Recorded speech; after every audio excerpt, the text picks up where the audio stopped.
क्या heart failure और cardiac arrest एक ही चीज़ है? नहीं, बहुत बड़ा अंतर है। वो दोनों अलग चीज़ें हैं। कार्डियक अरेस्ट मीन्स दिल ने काम करना बिल्कुल ही बंद कर दिया। जी।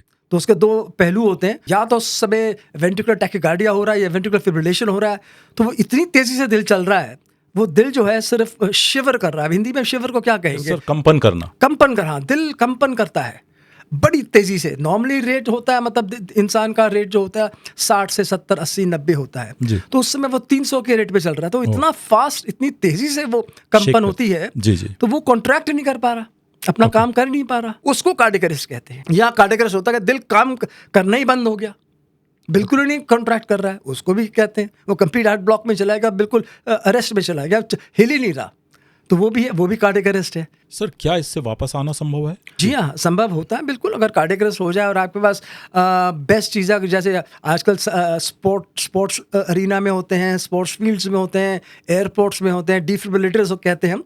तो अगर वो काम पर है तो आप उसको डीसी शॉक देते हैं, डिफिब्रिलेटर से शॉक दे देते हैं, तो वो ठीक हो जाता है। तो दोनों का इम्प्लीकेशंस अलग हैं और दोनों का इलाज टेक्निकली अलग है और दोनों अलग चीज़ें हैं। हार्ट फेलियर हो रहा है इंसान को, सबसे पहले हम उसको, तो इंसान को होगा क्या? सांस फूलेगा, जल्दी थकेगा, पाँव सूज जाएंगे, पेट सूज जाएगा, शक्ल में मुंह सूज जाएगा। वो हार्ट फेलियर हो रहा है उस इंसान को, उसको एकदम से अलर्ट हो जाना चाहिए, या उसके जो घर वाले उनको देखना चाहिए पाँव में सूजन क्यों है। डॉक्टर के पास जाएगा, डॉक्टर एग्जामिन करेगा। अब हम हार्ट फेलियर की बात क्यों कर रहे हैं? हम बात इसलिए कर रहे हैं क्योंकि इस बड़ी खतरनाक बीमारी होती है, इसको अंडर एस्टिमेट मत कीजिएगा आप। जी। It has to be taken very very seriously.